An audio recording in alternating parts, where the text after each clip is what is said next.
డెఫినెట్గా right. Okay Venkatareddy గారు.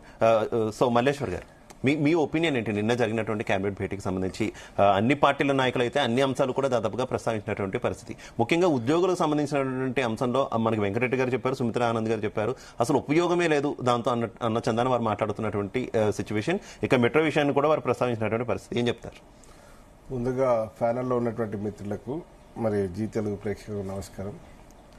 వాస్తవంగా మంత్రిమండలి సమావేశంలో ఒక ఉద్యోగులదే కాకుండా రైతులది తర్వాత మిగతా విషయాల మీద కూడా కొంత డిస్కషన్ జరుగుతుంది. తర్వాత పంచాయతీ ఎన్నికలకు పోతారేమో అనే ఒక ఆలోచన కూడా ఉండే. ఎందుకంటే నిన్న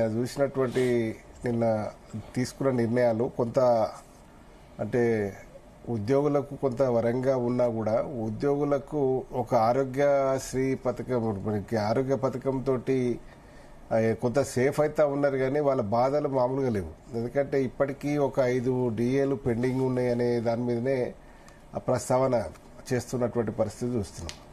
ఇప్పుడు రైతుల కాడికి వస్తే రైతు భరోసా ఇస్తారు అనే దాని మీద దాదాపుగా అంటే ఈ నీకు సీజన్ అంతా కూడా అయిపోతా ఉన్నది.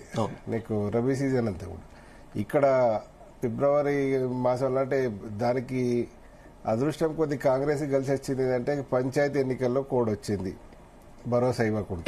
తర్వాత మున్సిపల్ ఎన్నికలు వచ్చినాయి. ఇప్పుడు మరి ఇవ్వడానికి సరే మరి ఎటువంటి ఆలోచన చేస్తారు అనే దాని మీద చూస్తున్నాం. కానీ నిన్న తుమ్మల నాగేశ్వరరావు గారు నీకు హాజరు కాకపోవడము, ఇది చర్చ లేదు అనేది కొంత ముందే ఒక సమాచారము మన ఎక్స్పెక్టేషన్స్ ఉన్నాయి.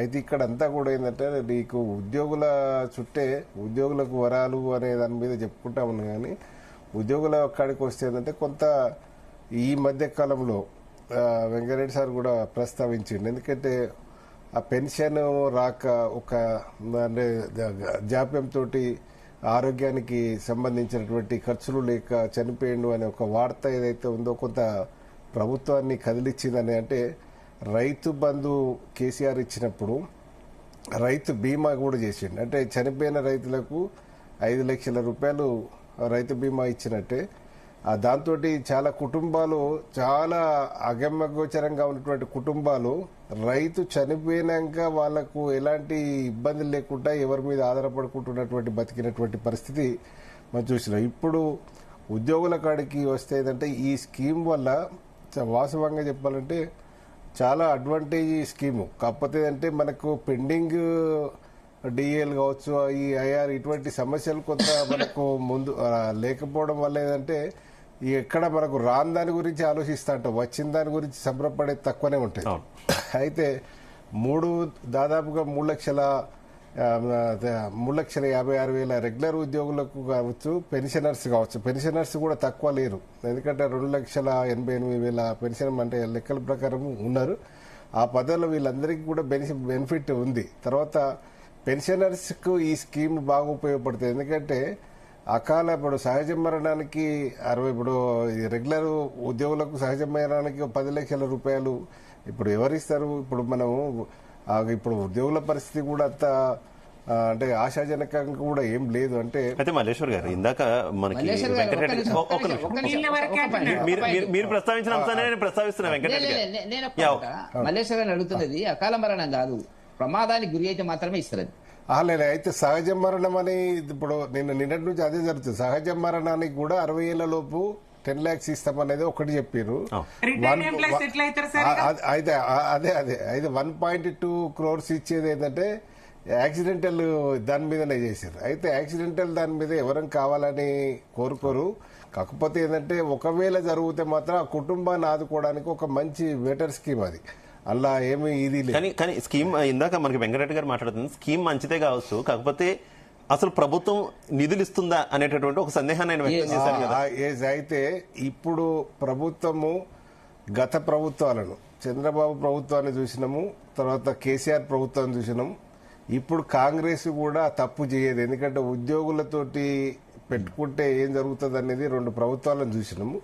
ఇప్పుడు కాంగ్రెస్ ఉద్యోగుల పక్షాన కొంత ఈ స్కీము ఇంప్లిమెంట్ చేయడానికి ఎక్కడ వెనుకాడదు. దాదాపుగా ఈ వచ్చే బడ్జెట్లో కూడా నీకు ఆ రకంగా ప్రిపరేషన్ చేసుకున్నది అనేది మనకు తెలుస్తా ఉన్నది. తర్వాత ఇక్కడ ఉద్యోగులతోటి పెట్టుకున్న వాళ్ళు అది చాలా ప్రభుత్వాలు ఆగమైపోయినటువంటి పరిస్థితి ఉన్నది. ఇప్పుడు రేవంత్ రెడ్డి ఆ ప్రయత్నం చేయడం అనేది నేను నమ్ముతా ఉన్నా. అయితే ఇక్కడ ఇంకొక ప్రధాన విషయం ఏంటంటే ఈ పంచాయతీ ఎన్నికల చర్చ కూడా అసలు సెకండ్ క్లాస్ లీడర్స్ అంతా కూడా సర్పంచ్ మొన్న అవకాశం రాని వాళ్ళంతా ఎంపీటీసీ అయితేనో జడ్పీటీసీ అయితేనో అనే ఒక ఆశాభావంతో ఉన్నారు. ఇవాళ వాళ్ళకు ఎన్నికలు ఇప్పట్లో లేవు అనే దానికంటే ఏంటంటే ఒక సంబరం అయితే ఉన్నది. ఏంటంటే ఇప్పుడు మన బీసీ రిజర్వేషన్ సంక్షేమం ఏదైతే ఉందో బీసీ సంఘాలందరూ కూడా ఏం చేశారంటే 42% లేవనెత్తింది కాంగ్రెస్, కామన్ డిక్లరేషన్ ఇచ్చింది కాంగ్రెస్. ఇప్పుడు ఎన్నికలు పెట్టినాకనే పంచాయతీ ఎన్నికలు పోవాలి, ఎన్నికలు పెట్టినాకనే ఇది చేయాలని అంటే పంచాయతీ ఎన్నికలు పోవడానికి ఒక కాజ్ చెప్పారు. ఏంటంటే ఇప్పుడు రిజర్వేషన్స్ అమలైనాకనే పోవాలనుకుంటే గ్రామాల అభివృద్ధి కుంటుపడుతుంది. దాదాపుగా మనకు 15th ప్లాన్ లో దాదాపుగా మనం 3,000 కోట్ల దాకా రావాలనే దాని మీద ఒక అప్పీల్ చేసింది ప్రభుత్వం. కొంత చర్చ కూడా జరగలేదు, ఎందుకంటే అది బ్యాలెట్ పార్టీల పరంగా లేదు కనుక అది కొంత సమసిపోయింది. దాదాపుగా ఇప్పుడు 3 విడతలుగా నిధులు కూడా అంటే రేవంత్ రెడ్డి గారు చెప్పినట్టు కేంద్ర ప్రభుత్వం కూడా విడుదల చేసింది. అంటే వాళ్ళు ఏంటంటే ఎన్నికలు పెట్టరేమో అనే దాని మీద ఈ 15వ ఆర్థిక సంఘం సంబంధించింది ఏదో అడ్డు పెట్టిరు, కానీ ఇప్పుడు ఎన్నికలు పెట్టిరు, అది మంచి సజావుగానే నడిచింది. ఎందుకంటే ఇప్పుడు ఇక మిగతాయి కూడా వస్తాయి, ప్రాబ్లం ఏం లేదు. ఇక్కడ జరిగిందంతా కూడా ఏంటంటే ఈ ఎన్నికల ఈ పంచాయతీ ఎన్నికల 42% నెపము కాంగ్రెస్ మీద. ఇప్పుడు బీఆర్ఎస్ కావచ్చు, బీజేపీ కావచ్చు, మీరు ప్రపోజల్ పెట్టింది మీరు ఎందుకు చేయకుండా ఎన్నికలు పోతున్నారంటే రేపు ఎంపీటీసీ జెడ్పీటీసీ ఎన్నికలది బాగా ప్రభావం పడుతుంది అనే దాని మీద కొంత ఈ ఎన్నికలు తీర్చుకున్నాకనే పోదామనే దాని మీద ఒక ప్రయత్నం చేస్తున్నట్టు అవపడతా ఉన్నది. ఏదేమైనప్పటికీ కూడా పంచాయతీ ఎన్నికలు ఈ 42% నిజంగానే ఇదే కాజు కనుక ఈ కాజును చూపెట్టి కనుక వాయిదేస్తే కాంగ్రెస్ ను అభినందించాలి. ఇప్పుడు ఎందుకంటే ఫైటింగ్ అయినా చేస్తారు అనే ఒక ఆశ అయితే ఉంటుంది. సరే సాధిస్తామా లేదా అనేది తర్వాత ముచ్చట. ఓకే జితేందర్ గారు అందరికి క్వశ్చన్ ఒకటే, రైతు భరోసా